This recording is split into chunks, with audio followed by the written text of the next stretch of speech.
Hello, my name is Bruce Eder, and I'd like to welcome you to the Criterion Collection edition of Dr. No. For this secondary audio track, we've assembled discussions with Terence Young, the director of Dr. No, From Russia with Love and Thunderball, Peter Hunt, the editor of the first 5 James Bond films and the director of On Her Majesty's Secret Service, Ken Adam, the production designer on all but one of the Sean Connery Bond movies, and Richard Maybaum, the author or co-author of all but 3 of the United Artists James Bond pictures. Let's start with Peter Hunt and his recollections about this very famous signature graphic opening and how it came about. This was a very clever piece of work by Maurice Binder. This opening shot here were through the barrel of the gun and the blood coming down. Terrific. Yeah, and of course, I know all these dots have become a little old-fashioned now, but you must remember that, way back in 1960, this was all new stuff. This was all very modern. He's very clever at doing all that, as indeed he did all the titles, I think, except From Russia with Love.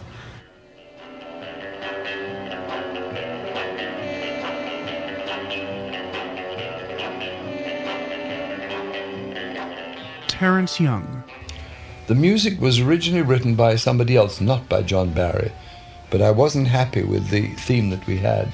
They were trying to use Underneath the Mango Tree as a theme for James Bond, and I said, well, that's a really stupid idea, because eventually you're going to be making pictures without mango trees, and you're going to look a bit stupid, Somebody at United Artists Music told them about John Barry, who had a small band, and he came up with that thing, which I think was wonderful. I think it was very effective and helped the film enormously. Terence Young has his own special appreciation of one particular aspect of Maurice Binder's work. He has a genius for getting, no matter what the picture is, a lot of naked girls into the credit titles. And he usually shoots these scenes of the girls in a swimming pool himself, without the help of any other director or cameraman. These girls have got clothes on. It's surprising. That was perhaps later he got sexy. Peter Hunt. It was one of the early films of special titles. We've grown so used to it, it's very hard to realize that in those days they didn't make special titles. They put the names up over part of the film or something that had been shot. It was a nice segue into there. They're actually walking on a tread board on the studio with a white backing, just a white backing. Maurice has put in a couple of red blobs and the other things to give it some reality. But in fact that is just a white backing, white and blue backing, and the feet. And it's lit, of course, in that shadow. Now we're into the real shoot of the film. Terence Young. That was shot in Kingston, Jamaica, and believe me, you wouldn't be doing that in broad daylight today without about 600 policemen there around you. It's one of the most dangerous places in the world. When you look at the picture eventually, I still can't believe that we made it for $1 million, because we had all these different locations. We were in Kingston, we were in Ocho Rios, we were in Montego Bay. And the picture, chiefly due to Mr. Ken Adam, had a very, very luxurious look. The actor on the right, Anthony Dawson, is one of the few people who played in more than one of the Bond pictures. One time there was a rule that nobody could play in more than one, but we broke that once or twice. And nearly all these actors were just amateurs from their other jobs in Jamaica. We're coming up on a sequence that became far more exciting through Peter Hunt's editing. People, when they used to see this sequence, other people in the studio used to go, oh, can you do that? And I would say, sure, it tells you the story, doesn't it? It makes it exciting. What do you want to do? Why do you want to hang on to it further? And then when we came to mix the tracks, the mixer, who's dead now, God rest his soul, lovely old Mac at Pinewood, was very cooperative with me, because I used to say, make that louder, make that door bang really hard. Don't give it a natural sound, give it an unnatural sound. This is an unnatural piece of work, And he did, and he would do things. He got into the spirit that I tried to inject into him, rather than being an old fuddy-duddy with sausage hands, as there so many are. To save money, we shot in real houses and things like that. Yes, this is the lady who, she got the job in this particular sequence because she owned the house and she allowed us to use it. It wasn't quite an ultimatum, but I know it helped us get the house. I didn't have anything to cut to. That's what you wanted to see, that jump cut. That is in order just to make the crack of the glass of the window and the crack of the bullet come closer together. And I was able to overlap the sound so that you weren't really conscious of the jump cut. I suppose I took out about 3 feet of film there. Normally, if I want to do that, then I'd cut to the body or her clutching herself, then back to him with another man shooting. But I really didn't have anything because I didn't have the material, you see. The action now shifts to London in one of those quick edits by Peter Hunt that characterize the entire picture. The communications room is the first and most conservative of Ken Adams' sets, but one where high technology for 1962 does play a part. He explains. It was again, I felt that the office of the MI5 chief, M, should be very conservative in a traditional English office setting with period furniture, and he was reputed to be an ex-naval officer, so it showed some of, I had naval prints and other things. Whereas his communications room, again, I wanted to be high-tech for that period, with a lot of computers and tape recorders and maps and so on. And it was really, I think, the first time that I tried to do something which was contemporary and maybe slightly ahead of its time. Initially, the screenplays were very true to Ian Fleming's books. The visual style of the films developed, but it obviously started with Dr. No, which was slightly larger than life, tongue in the cheek, and at the same time an expression of our electronic age and computers and all that. This is really a steal on the introduction of Paul Muni and Juarez, the man talking and everything off for a long time. But it was one hell of a good introduction, I'll tell you.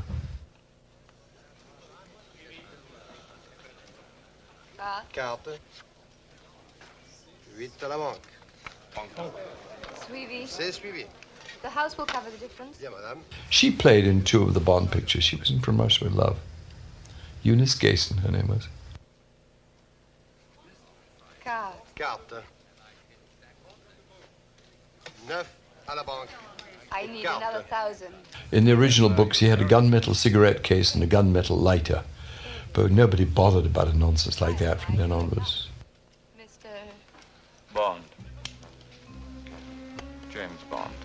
That's the first view of Mr. James Bond. And even that I messed up as a director. I had him saying Bond, James Bond. But the way it worked, it wasn't good. I tried something else, and he goes, my name is Bond. Tuck, James Bond. And it just made the difference with a lighter. But he was a fine-looking guy, and he had a splendid physique, he really did. We had made a picture some years before, not a very good picture, for MGM, called Action of the Tiger, with Van Johnson and a marvelous French actress called Martine Carole. She really was something. And when the picture was over, she said to me, this is the boy who was going to be a big, big star. And I have to be honest, I didn't see it at that moment. He was playing a pretty rough, uncouth deckhand on a boat.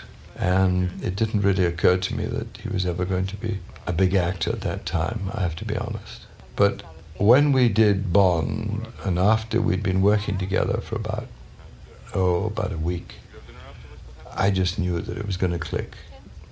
Because he was really interested, he was really trying. Sean did everything you asked him and more. I think he really said, this is my chance. I made a lot of unsuccessful pictures, and this is the chance for me. He is probably the least spoiled of actors of any of them I've ever met. He's still the most natural. My 2 favorites are Audrey Hepburn as a woman and Sean as a man. He leads his own private life. He's never changed. That's my gag, yes. I was doing it with his hat before he came in, and I did it 3 times in a row. And Sean said, let me try. I said, no, wait till the camera's turned. And so help me God, we had to do about 10 takes before he got it right. After which he was able to do it all the time. She was my choice, Moneypenny. She'd made her first film with me when I made my first film as a director, a film called Corridor Mirrors in France. And she played a tiny part in that. And she came to see me, and I remembered her, and that was it. She got the job. She's very good. Peter Hunt. It was a nicely set up relationship when you think of this as the first time, and that she went on through all the other films with the same. You knew, okay, the hat came in on the stand. Oh, we're going to get back to Moneypenny, and in a way, I think this perhaps is one of the popular things about the films. Like old Warner days when they had their own repertory company, audiences knew what Sidney Greenstreet was going to be like, what Peter Lorre was going to be like, and when they saw these characters, they identified with them right away. And this film set up all these characters. Jamaica went off the air tonight, just like that, right in the middle of the opening procedure. And Bernard Lee was a famous actor, a famous English actor who, in fact, was in a lot of Carol Reed films. You'll see him any night on your television set in The Third Man, playing a soldier. He was a handsome young man, and he went on to become a fine actor and was ideal for the head of MI5.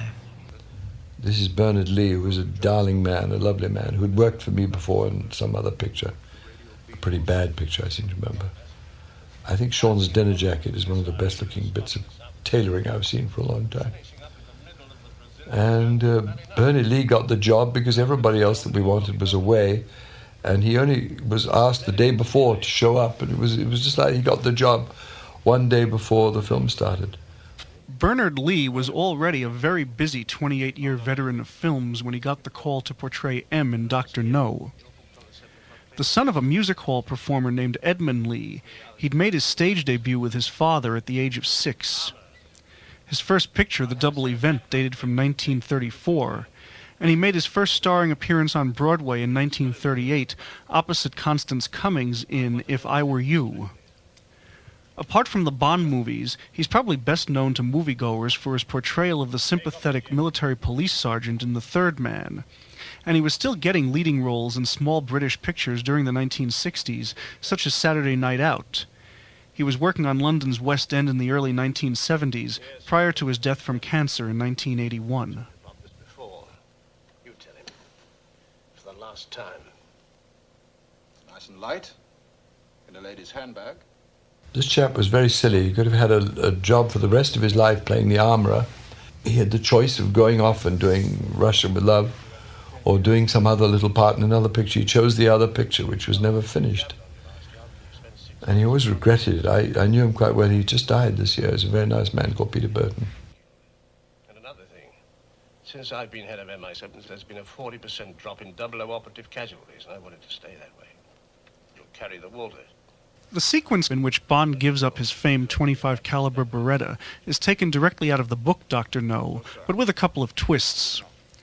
The book had actually been written after From Russia with Love, a novel that ends with Bond the victim of a seemingly successful lethal attack by Rosa Klebb when his Beretta jams. M refers to it and the fact that Bond spent 6 months in hospital as a result. Since From Russia with Love hadn't been done as a film yet, however, he's obviously talking about another incident.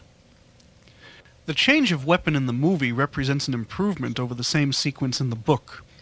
One of Ian Fleming's curious lapses in the novels, where it came to arms and armaments, was his choice of the .38 caliber Smith & Wesson Centennial Airweight as the larger of 007's 2 new weapons. The Smith & Wesson wasn't really the kind of heavy weapon that Fleming wrote of it as being, and it never did reappear in the books after Dr. No. Ken Adam. Because of the limited budget, the finishes in M's office were, in the old film studio technique. Eventually, on the following films, such as Goldfinger, and when we repeated this office every time, I used real teak ply and real leather doors rather than faking it. I felt that he was a sportsman and at the same time very British, and a conventional apartment with a certain amount of antique furniture, but also showing a set of his golf clubs to give him a personality that this was a well-educated person. The tailor made a fortune after this picture. Everybody kept writing in. They didn't write about the picture. They just said, who's James Bond's tailor? In fact, David Picker, who was the president of United Artists and very much responsible for the Bond films getting made because he was a terrific fan, I think he went out and bought about 30 suits the next week, and then everybody stampeded. I went to all his fittings for his clothes, and I took him to my shirt maker in Paris and also in London. And I must say, I think Sean was much better dressed in my 3 pictures than the others. She was meant to be nude, but in those days we weren't allowed such luxuries as you would have had today. Today she'd have been stark naked. Eunice Gayson had a successful British screen career going back to the early 1950s. Her movie credits included the comedy Miss Robin Hood starring Margaret Rutherford, The Last Man to Hang with Tom Conway, and Carry On Admiral with David Tomlinson. Her character Sylvia was supposed to be a continuing one in the James Bond series, but was dropped when Terence Young pulled out of directing Goldfinger. This was all done in the actual airport in Jamaica. They had terrible weather in Jamaica, and we had a number of days when it just wasn't possible to shoot the things that we wanted to shoot that were scheduled. Jack Lord was a very fine supporting actor in those days, nice man, and ideal for the character he played. I'm sorry he didn't go on to play the character in the other films, but by the time we were making the other films, he was busy doing his own stuff and had become too big for us. This was a Miss Jamaica. Practically everybody was a Miss Jamaica in this picture. The girl photographer's name, by the way, was Margaret Luars, and all of these sequences were photographed on the first day's shooting in Jamaica. Dr. No was actually one of the more recent books, but its direct inspiration predated the books considerably, according to Bond scholar Stephen J. Rubin. Ian Fleming, James Bond's creator, was born in London in 1908, and in the 1930s had distinguished himself with his coverage of an espionage trial in Moscow for Reuters. His command of detail and ability to convey atmosphere with words delighted his readers and editors. During World War II, he was, as we've since learned, deeply involved in counterintelligence activities on behalf of the British government, and was associated with Sir William Stevenson, the spy master known as Intrepid. Oddly enough, Stevenson was later portrayed on television by David Niven, one of those actors on the wish list to play Bond in the late 1950s and early 1960s. In fact, David Niven did play James Bond in the spoof Casino Royale in 1966. In 1944, while on wartime leave, Fleming became enamored of a piece of beachfront property in Jamaica and persuaded an American friend to purchase a strip of land for him. This became his retreat, Goldeneye. It was only a few miles from the major exterior locations used in Dr. No. Jack Lord was the best of all the Felix Leiters they had. I liked him very much. He was a very efficient actor. Very efficient. Fleming wrote his first Bond book, Casino Royale, in 1952. In 1954, Casino Royale was brought to television in a one-hour dramatization starring Barry Nelson as an American agent named James Bond. Actor-producer Ian Hunter considered acquiring the rights to the Bond titles, and actor-producer Gregory Ratoff did buy the rights to Casino Royale, but died before he could do anything with the picture. Those rights sold to Charles K. Feldman, who produced the spoof Casino Royale. Henry Morgenthau, the financier, suggested to Fleming a television series called Commander Jamaica. Although nothing developed from it, the storyline that Fleming worked on for the pilot became the basis for Dr. No. That's a black dashboard and steering wheel, and in fact he's driving a red dashboard and steering wheel. But we won't go into those things, will we? What happened was, because of the weather and the problems, we picked up inserts in other places, and I used them where perhaps they weren't supposed to be used. Your eye doesn't go to the black of the thing. Your eye goes to what I want you to look at, which is the speedometer. It's a perfect example of editing lessons, if you like. You can do murderous things, you can do terrible continuity things, and it really doesn't matter as long as you take the audience's eye to what you want them to see.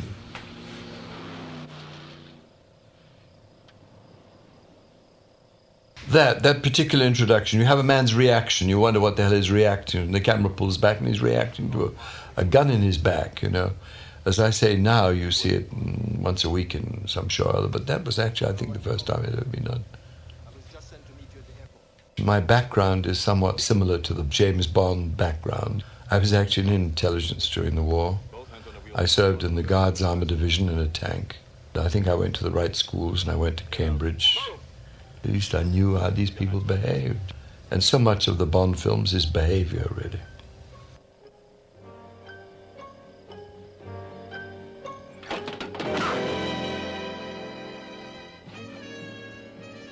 Sean is also wearing a very elegant grey flannel suit. Spoiled by putting his gun in his pocket.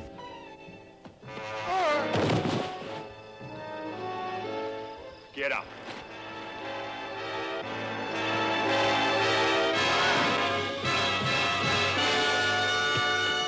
It's bad matching, if you noticed. He swung at him with his right and hit him with his left, but that's not my problem. He was one of the first cool people in pictures, you see. There was a lot of cool in these films. Nowadays, I say, God, it's one forgets this is nearly 30 years ago, you know. It's a long time.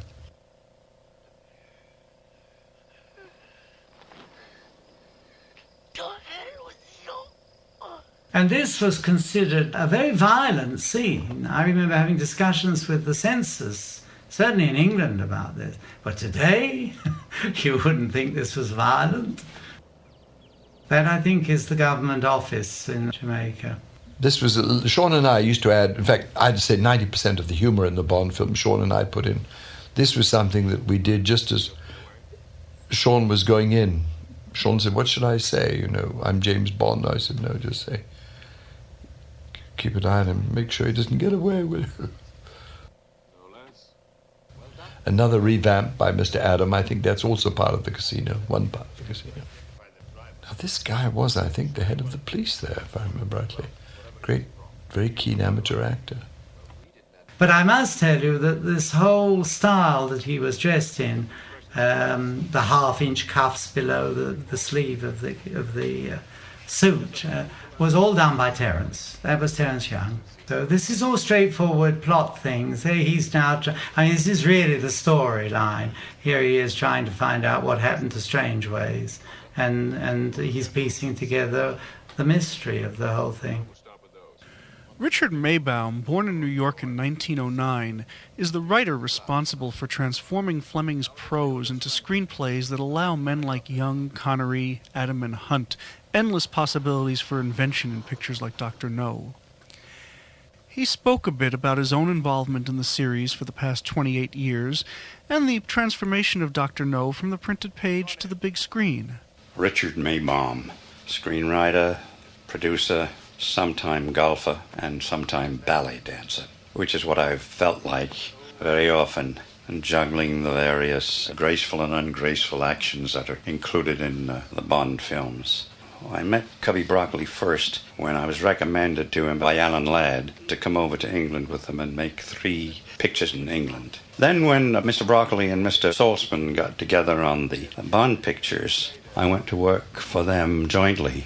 Cubby had given me several of the Bond novels to read in 1958, I believe. He liked them and I liked them very much. But at that time, we thought perhaps that they were too violent and too sexy because of the codes and stuff like that. So we thought that if you're not going to do them right, let's not do them. But then, you see, the business went kaplunk, and in order to get the customers back, they loosened everything up. And Cubby made this deal with Harry Saltzman, who had a deal with Mr. Fleming. And Cubby told Saltzman about me, and Saltzman says, okay. And so I went over to England and started work on Thunderball, which was to be our first film. There later became some lawsuits about Thunderball and the rights to them, there having been a previous screenplay written. So it was put aside, and that's why we started with Dr. No. And I'm very glad that we did, because it was a smaller picture and you didn't have to have been exposed to the bronze for any long period of time to identify with them. Dr. No is an interesting film in that it's more of a kind of a mystery story, unlike From Russia with Love and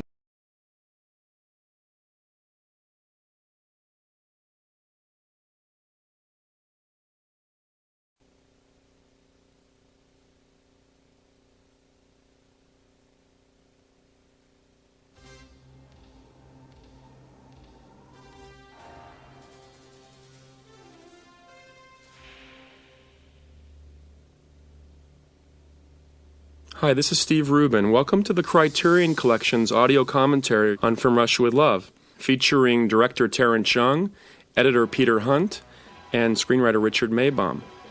This first sequence, the famous gun sight logo designed by Maurice Binder, features stuntman Bob Simmons, not Sean Connery. Sean Connery later entered this sequence when it was redone for the CinemaScope Thunderball. Now, the first sequence we're going to see in this movie is called a pre-title sequence, or a teaser, and this was introduced with this movie. Dr. No actually featured credits first and movie second. This sequence was based on a movie called Last Year at Marienbad, which was inspirational to director Terence Young. This was entirely stolen. I just seen a very pretentious picture called L'année dernière à Marienbad, where everybody was wandering down moonlight paths with sculptures and Christ knows what. And so we put Sean in there. This is all L'année dernière in Marienbad, all this crap. Sean wore a very funny makeup there. He had a very strange... That is Sean, actually, himself, with this weird... They put a kind of a plastic makeup on him, you know, to make it look like it was a... to explain the mask that they lift off him at the end.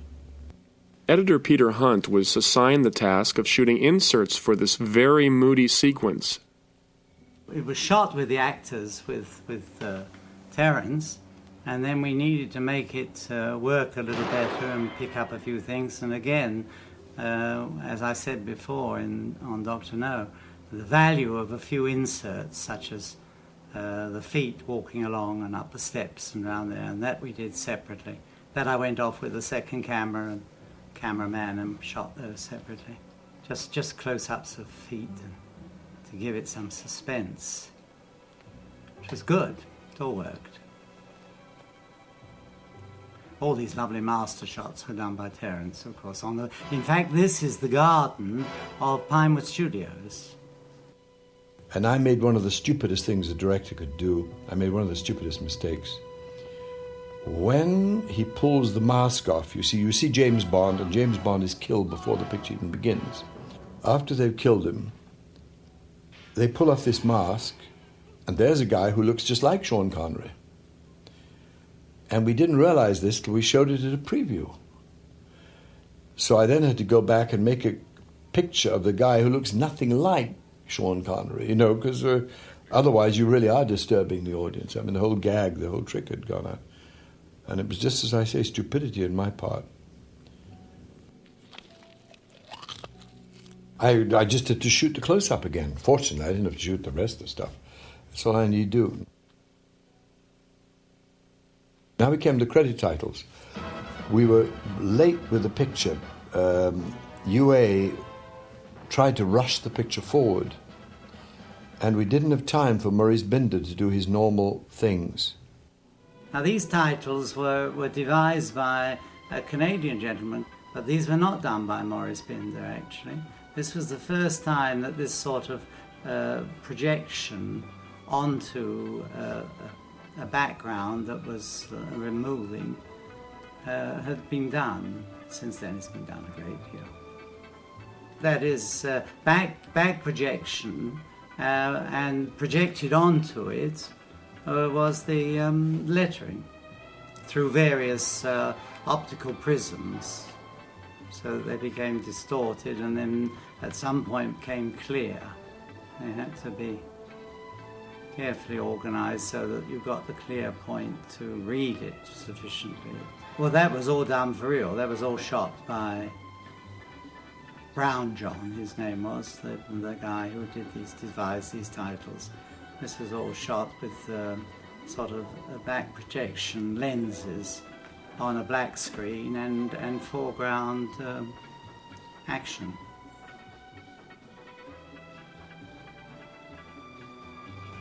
That's her waggling her fanny. I said we'd have to project these things with an ordinary, which we did, with an ordinary, like slide projector, like you have in a school thing. And all we did is we projected these things against the body and photographed it. And it's very effective. This we shot naturally at the very end of the picture, you know. In 1983, I met a cinematographer named Frank Tidy who worked on this original sequence with Robert Brown John and Trevor Bond. And he told me that the idea came when Mrs. Brown John walked in front of a slide projector they were using one day. And that became the basic idea for the titles. The in-joke on this title sequence was that they projected Ted Moore's credit, the cinematographer, over the girls behind. And the producers were very pleased with the sequence, and they brought Brown John and Bond back for Goldfinger. After that, Maurice Binder, the original title designer, was brought back, and he's been used ever since. Now we come to a hallmark of the Bond series, the use of exotic locations to introduce important story elements. The first location from Russia with Love is Venice, where we're introduced to a very interesting chess match. Yes, well, this is, again, another piece of opening sequence which sets the style. Again, also, and I'm not sure you've seen it very much since we made this film, the idea of an international chess match played in this way in Venice is unique, which makes it very interesting as a piece of filmmaking, a piece of storytelling. This other chess player, the great chess master there, this chap, he's a Pole, Wladek Szczepa. Wonderful face, great eyes, very sinister. I wish Kasparov and Karpov played as quickly as these two geezers do. Most of that's a mat. We only built the tiny part of the height of the chessboard. All the rest is painted. He came, our casting director just proposed him, and he came, and I saw him, and I grabbed him straight away. Didn't ask him to read or anything. Just the face was what I wanted. Good actor, this man, such a good actor. I've used him about 3 or 4 times. In a strange way, it has quite a suspense about it, although we don't really know, what this chess game represents at this stage in the story. But the way that it's put together and the way that it's been shot is very suspenseful.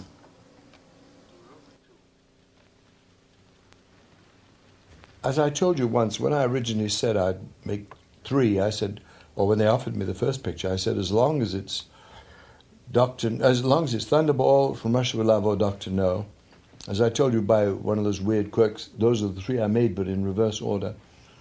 I always thought From Russia with Love was the best of all the Ian Fleming books. I think it's the only one that really is more or less foolproof as a story. All the others, when you analyze them, they're really like the plots of those old Republic pictures, and I think it had far and away the best cast of any Bond picture.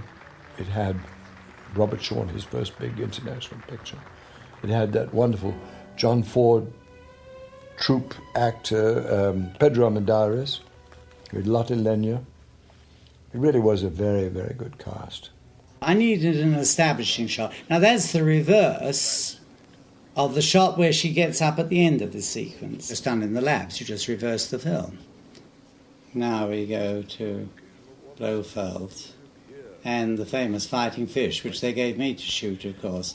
The wretched fish wouldn't fight, and in fact I made it up of a lot of very short cuts when they got together, so that it made them just using the bits where they did actually come together, but there was feet of material that, in fact, they were just swimming around.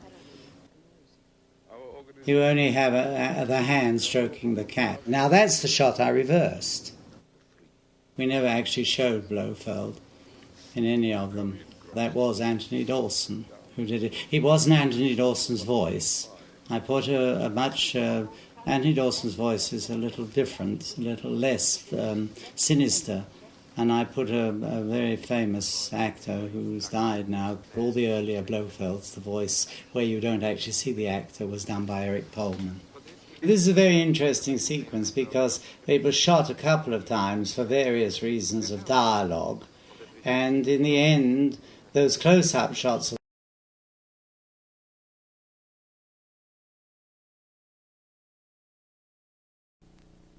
Hello, my name is Bruce Eder, and I'd like to welcome you to this special Criterion edition of Goldfinger.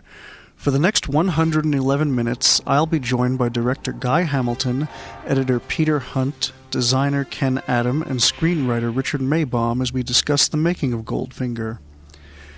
Goldfinger was the definitive James Bond feature, the film in which the series hit its stride and the movie with which most of the public was first introduced to the world of James Bond. That includes this famed gun barrel logo. Incidentally, that's stunt director Bob Simmons, not Sean Connery, in the gun sight. It leads into a pre-credit sequence which itself embodied all of the changes overtaking the series and provided a foretaste of the entire series to come. The previous two James Bond movies, Dr. No and From Russia with Love, had been straight espionage thrillers that didn't take too many risks or veer very far from reality. They had jokes amid the danger, but not much overt fun, and no overt winking at the audience. But that changed with this pre-credit sequence, which is adapted from a reminiscence by Bond at the opening of Ian Fleming's book. It takes chances that were not taken in either of the two prior films. It mixes fun and danger. This seagull camouflage of Bond's is the giveaway. Audiences inevitably laughed when they realized almost instantly what was going on up on the screen, but the laughter didn't break the spell. The gag was so potent that it was reused 26 years later in License to Kill, in a scene in which a villain scanning the ocean floor with a camera ignores an innocent-looking manta ray, from which Bond's scuba fins suddenly stick out. Now we're back to the serious business of espionage. This sequence looks exciting but quite ordinary in the 1990s, but one must realize that writer Richard Maybaum and director Guy Hamilton were communicating a great deal of what was essentially arcane information to the viewer in 1964, apart from the very luxurious interior of what was essentially a fuel storage tank. This is an example of the dazzle factor of the Bond movies that is unique. Most movies would dwell on those surroundings, but here they were just breezed by on the way to something bigger. Then there was the whole notion of plastic explosives. Most people outside of the ordnance industry in 1964 had no inkling of what they were, or what this material that Bond squeezes out of this tube, rather like toothpaste, was supposed to be. The timer that he sets is the only giveaway, confirmed by the spectacular explosion a few seconds later. Then there is the further tweaking of the audience, which again was new to the series, in which Bond removes his wetsuit to reveal a perfect dinner jacket with carnation underneath. The number of outrages to the audience's sense of reality in these first 2 minutes of action are phenomenal, yet Guy Hamilton pulls it off by virtue of pacing and help from Peter Hunt's editing, an excellent John Barry score, some rather lovely velvety textured photography by Ted Moore, and Connery's smooth performance. None of it holds up to analysis for a moment, but the audience's disbelief has been willingly and happily suspended. Hamilton had a very specific goal in mind for this sequence, which he talks about. I think the best ever pre-credit sequence was in a James Mason movie called Rommel Desert Fox. I was always trying to top it. To tell a complete story in 4 minutes, and above all, set the mood of the picture. It's a real challenge. I'm saying to the audience, if this makes you laugh, if this amuses you, the interior of an oil tank furnished like a suite at the plaza, incredible gadgets, if this surprises you, good. We've got plenty more from where that came from. So sit back, relax, don't ask too many questions, and together we'll go off on a glorious adventure. The sequence must also satisfy Harry Saltzman's passion for gadgets and Cubby's insistence on a generous quota of pretty ladies. It all wasn't easy to achieve, as editor Peter Hunt tells us about this reflection in a golden eye. It was an optical And, of course, for a long while, it looked like it would never work. So he had no courage in the fact that that would work. But we made it work. I think when we came to do her eye, it was very bloodshot or something, I can remember. Or it may have been her eye, I'm not sure. And we did the close-up of the eye, then took the piece of film where he comes out from behind the cupboard like that, and purely superimposed it optically in the laboratories. It was really done by a special effects man at Pinewood, Cliff Cully. The assassin with whom Bond is grappling is portrayed by Alf Joint, one of England's busiest stuntmen, while the fight itself was choreographed by Bob Simmons to its celebrated conclusion. Shocking. You see, that's absolutely impossible. If you did that, it wouldn't work.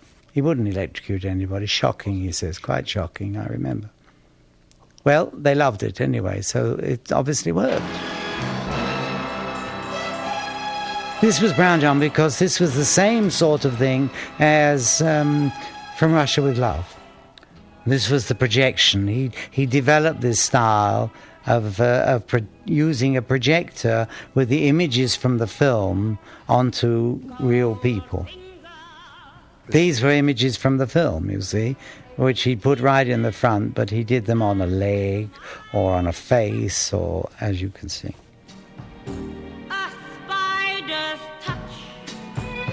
Goldfinger was the first of the Bond movies for which John Barry wrote the title song as well as the background music. The lyrics were authored by Leslie Bricusse and Anthony Newley. The song Goldfinger is a far cry from the relatively nondescript title song of From Russia with Love by Lionel Bart. Some elements of Barry's music recall Moon River, but the tempo, accents, and orchestration make this tune leap off the screen. The wailing brass in the opening of the film, and the archly enunciated delivery by Shirley Bassey, who would subsequently sing Diamonds Are Forever and Moonraker, turn this into everything a title song is supposed to do and more. It even merges with the James Bond theme in the finale. Not difficult, but easier to do if the same man writes both. It was a major hit during 1964, rising to number 8 on the Billboard charts and turning the soundtrack album of Goldfinger into the first musical hit of the series.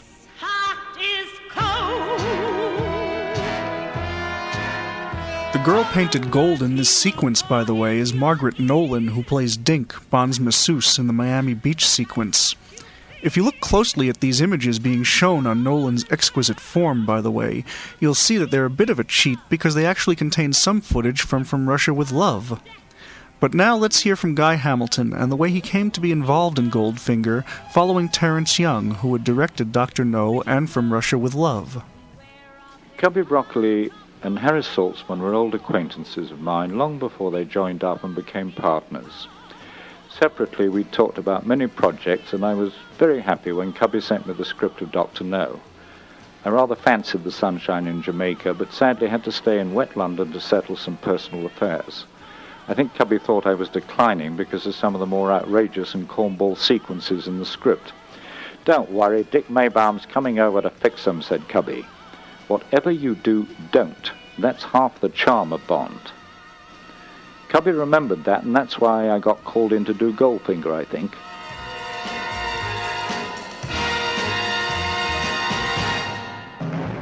This was the first day shooting on Goldfinger. Ken Adam, the production designer, Ted Moore, the cameraman, and I flew down from New York to Miami on the 15th of January 1964, picked up a local camera crew, and off we went to the Fontainebleau Hotel.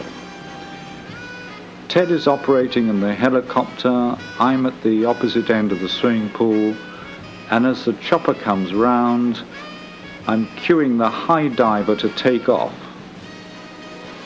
All fairly tricky stuff because I had no actors, with the exception of Felix Leiter. So we're shooting mainly with doubles, doing long shots, back projection plates, above all working out what bits and pieces of set we're going to build back in Pinewood Studios to tie up the sequence. When the unit consists of 6 bodies, things move quickly and easily. Canadian actor Cease Linder became the second man to play Bond's CIA friend, Felix Leiter. Guy Hamilton explains. Jack Lord, who played Leiter in Dr. No, had gone on to better things in Hawaii and had to be replaced. I knew Cease Linder, who lived in London, and was very much my idea of Felix Leiter. He happened to be in the States at the time, so it made it even simpler still to engage him. No air travel, no accommodation allowance. The producers would love that. We were very mean with actors. All the money goes on special effects and sets. Letting the opposition get that close to you. They got a lot closer to you in Jamaica, didn't they? Well, what's on your mind? I'm on holiday. Not anymore, you're not. Signal from London. These Miami Beach sequences, for all their seeming simplicity, were among the most difficult to assemble shots in the film. As Guy Hamilton explained, he only had Cease Linder and another Canadian actor, Austin Willis, who plays Mr. Simmons, Goldfinger's Mark, available to him in Miami. Sean Connery didn't begin work until the picture had already been shooting for several weeks. Connery's first day of shooting was the scene in the El Scorpio nightclub seen after the explosion in the pre-credits sequence. The Miami location scenes, as well as the car chase in Goldfinger's Swiss compound, were shot using doubles, with all of the Connery and Gert Frobe scenes being done weeks later on a set designed by Ken Adam at Pinewood Studios in London. Strangely enough, Cease Linder was originally signed to play the part of Mr. Simmons, and Austin Willis, seen here greeting Goldfinger, was to play Leiter, but a last-minute switch reversed their roles. Cease Linder was well known to both British and Canadian audiences at the time, both from stage work and British television. He was born in Poland and raised in Ontario, and after service in the Royal Canadian Air Force worked as a sports commentator before turning to acting.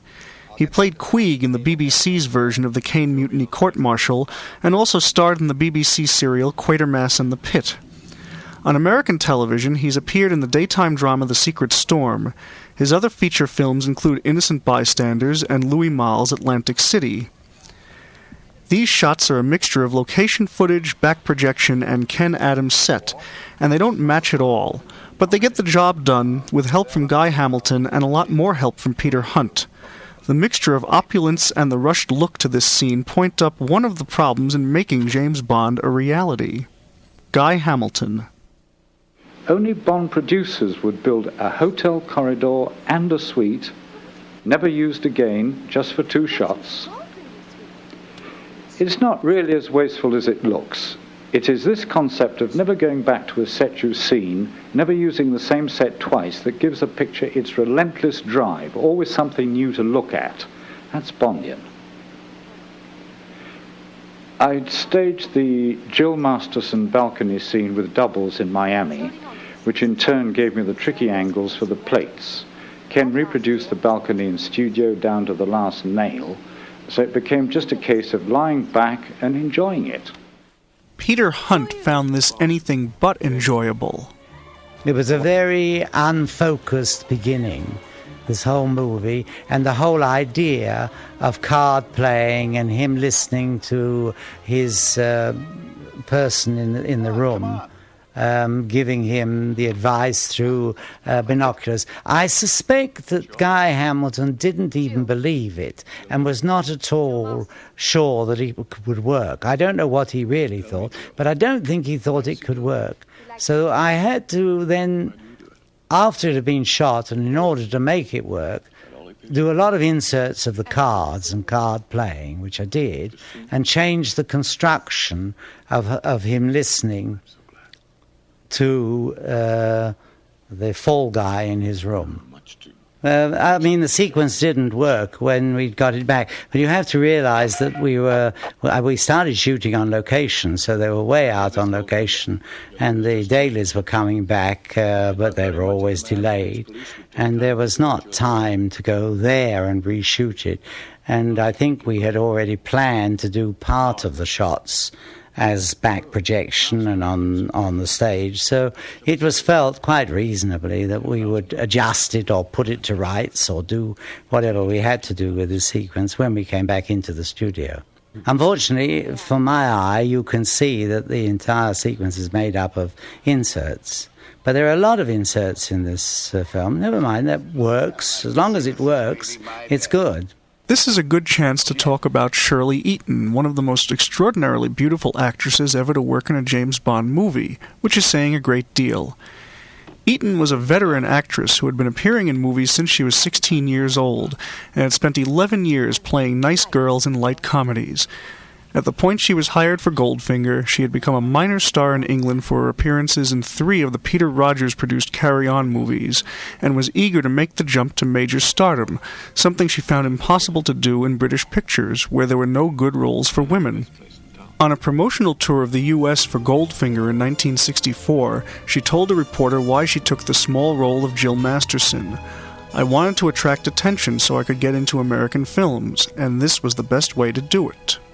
Sean Connery, by contrast, wasn't really anxious to do Goldfinger. His acting range had grown enormously since the first 2 Bond movies, and after From Russia with Love, he'd done Woman of Straw, a thriller with Rafe Richardson and Gina Lollobrigida, and Alfred Hitchcock's Marnie. He suspected that Goldfinger would be even more successful than the first 2, and was concerned about being permanently typed in the role of 007. He wanted new terms from Saltzman and Broccoli. The lovemaking here, by the way, is interrupted by the first of the series' double entendre jokes, which would become less subtle in the 1970s. No, look, I'm sorry. I can't. Something big's come up. Right. How about breakfast? Okay. Not too early. I'll call you around 9. Connery had said publicly in February of 1964, a month before shooting began, that he was reluctant to do the new movie, throwing Saltzman and Broccoli into a panic. He did report, however, under the multi-picture contract he had signed for Dr. No, but it was during the shooting of this scene that his dispute with the producers seems to have come to a head, according to a story told by Tom Carlyle, the film's publicist, to Connery biographer Kenneth Passingham. I'm going to interrupt myself, however, because we're getting a reintroduction of suspense, which is done in a very stylish and unusual way. Viewers in 1964, before karate and kung fu were household names, had to be wondering, what in the hell is that?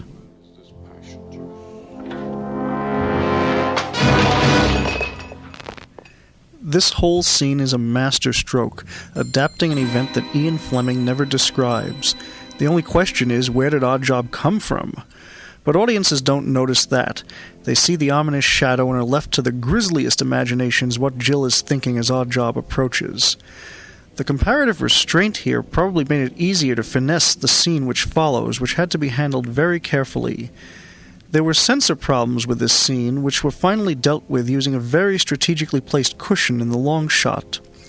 But getting back to Connery, according to Passingham, when the scene of the karate blow was shot, Connery complained of an injury and headache and went home for the day. When he returned, he had a new contract giving him an increase in pay and a percentage of the picture. But now back to poor Jill, gilded in gold paint, as it were. This image of Jill Masterson became the center of Goldfinger's publicity campaign and the most enduring single image of the entire James Bond series. Shirley Eaton's attempt to attract attention succeeded beyond her wildest dreams. Her picture adorned the cover of Life magazine and reappeared in hundreds of other places during the fall and winter of 1964. This was quite a coup for an actress whose biggest picture until then was Carry On Nurse, as well as for Saltzman and Broccoli. 119. Eaton actually was painted gold, not only for the scene itself, but for a photo opportunity with reporters. But the producers naturally took precautions, as Peter Hunt remembers. We didn't paint her all over, we only painted the back of her, I believe. But if you do paint somebody all over, you've got to leave a spot for them the skin to breathe through. So I don't think it was a pleasurable instance. It was done quite quickly. They painted her over, having got it all ready beforehand, so that, in fact, it was a minimum amount of time. Incidentally, viewers may want to go back to the Jill Masterson death scene with the M&E track activated in order to listen to John Barry's score without the dialogue. Barry has a way with percussion and timbrel effects that sticks with the viewer. The triangle clanging away over the vision of Jill's body drives that image into the viewer like a hammer knocking in a nail. Compare the music throughout Goldfinger with that of From Russia with Love, and you find him experimenting with sound in some surprisingly sophisticated ways. In the earlier film, he experiments a lot with strings and percussion, while here he does more with brasses, and he makes leitmotifs and effects out of as little as a clanging triangle for the gilded body of a beauty that Bond has just made love to. Perhaps this isn't exactly Wagner's Liebestod, but it is an element of the early Bond films that is often overlooked, and it is these memorable little bits of associative music that are missed in the non-Barry scored Bond movies, even the better later ones, such as For Your Eyes Only. Barry's facility with this kind of distinctive shorthand is a result of his background in small group jazz and in television scoring, where composers must make relatively limited musical forces go a long way. On Goldfinger, however, he also has an opportunity to work with a large orchestra at length, and later in the picture, during the Fort Knox sequences, comes up with some of the most memorable incidental music of the entire series. Well, what about tonight? You come The repartee between Bond and Moneypenny here was the last that would take place in M's office for the next two pictures. Obviously, the producers knew that the audience was expecting it, but it was necessary to keep it fresh and yet the same. Fresh and yet the same, that became the challenge for the Bond movies after Goldfinger in almost every department.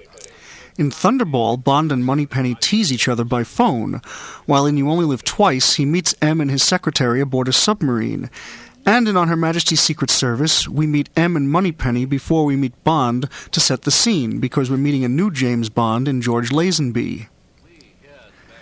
The Bank of England briefing was one of the stranger scenes in Goldfinger, if only for the way it's handled, as Peter Hunt explains. It was the wrong way round, dramatically. If anything, it should have gone into the more... Eventually, I have to cut into it. So to start there on the chief of the Bank of England and pull all the way back just to show that room was very pretentious. Yes. Because you've got to get back into the scene again. Down and recast. It's virtually untraceable. But for an audience, this was great, I think, because it ended with him showing a gold block, which I'm sure the majority of people, certainly at that time, hadn't seen. I guess by now they've done it so much on television and in other films that audiences have seen it. This briefing is nicely concise and informative, unexpectedly so really, because most movies would be content to state the problem as one of smuggling and leave it to the audience to guess the details and motivations. But the scene here is largely based on a scene from Fleming's book and reflects a fascination that the writer found with gold. The actor playing Colonel Smithers of the Bank of England, by the way, is Richard Vernon, a British stage and character actor who should be especially familiar to fans of the Beatles, because he gave them the first snappy comeback of their screen careers. In the opening minutes of A Hard Day's Night, he plays the stuffy gentleman in their railway compartment who complains, "I fought the war for your sort," to which Ringo replies, "I bet you're sorry you won." His character here is only slightly more tolerant of James Bond. As yet, we have failed to discover how he transfers his gold overseas. And Lord knows we've tried. Richard Maybaum used the scene from the novel and added the detail of the gold bar that Bond is given as bait for Goldfinger. Production designer Ken Adam. This is the first time we see an actual gold bar. Now, I had gone to the Bank of England. Of course, they wouldn't trust me with a gold bar. But we made these out of lead and then used actually an American process, which is of metallizing. It's like doing mirror finishes. And so the gold bar had an enormous weight, but obviously wasn't gold. You'll draw it from Q branch. And now to Q Branch and the introduction of the James Bond Aston Martin DB5. Guy Hamilton has very vivid memories of this scene and how it changed James Bond forever. I was always convinced Q hated Bond. I mean, after all, he never pays attention, mistreats his gizmos, never brings them back. That's how I directed the scene, and that brings us to the Aston Martin. Bond needs a car to get from A to D, and Q's fixed it up. What with? Anybody ideas? Anybody got any ideas? Front machine guns behind the headlights. Well, obvious. What else? I'd just been given a parking ticket, and as I watched the smug little meter maid walk away from my ancient Bentley, I fantasized revolving number plates. That's it. Along came Ben-Hur type chariot wheels, smoke and oil. I put the problem to my 12-year-old son. "Ejector seat," said he. He was very keen on aeroplanes at the time. Like Topsy, the car just grew. Two, actually. One we paid for, The other Aston Martin gave us to cut up and play with. Sadly, they never really understood what tremendous PR we could do for them, and in no time Bond was driving other makes. The scene, as scripted, ends with Q saying, "Revolving number plates, and now if I can have your undivided attention for an hour or so," and Bond yawning. I wanted the audience to guess what the other goodies the car would reveal in the course of time, hoping that they would laugh and clap as each wonder was revealed, climaxing in the ejector seat, when all of a sudden Cubby appeared on the set and asked me to continue the scene with Q demonstrating or pointing out every single feature. I thought this was crass, as it would spoil all surprise for the audience, but I wasn't going to argue, as all this new dialogue could very neatly be dropped on the cutting room floor at a later date. I sat down and wrote. Poor Q is saying, "I can't learn all that in 10 minutes. It's naturally 4:30 on a Friday afternoon." Somehow we scrambled through, and I learnt a great lesson. Cubby was absolutely right. Tell them what you're going to do, and then do it. Audience's reaction proved it, and I've always been grateful to him. Ejector seat. Whoosh. Ejector seat? You're joking. I never joke about my work, 007.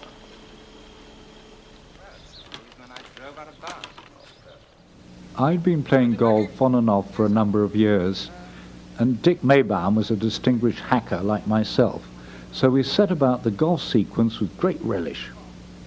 We had to stay within the strict rules of golf, and yet at the same time make the scene understandable and enjoyable to anyone who'd never seen a golf ball in their lives. I think it more or less works. Goldfinger we doubled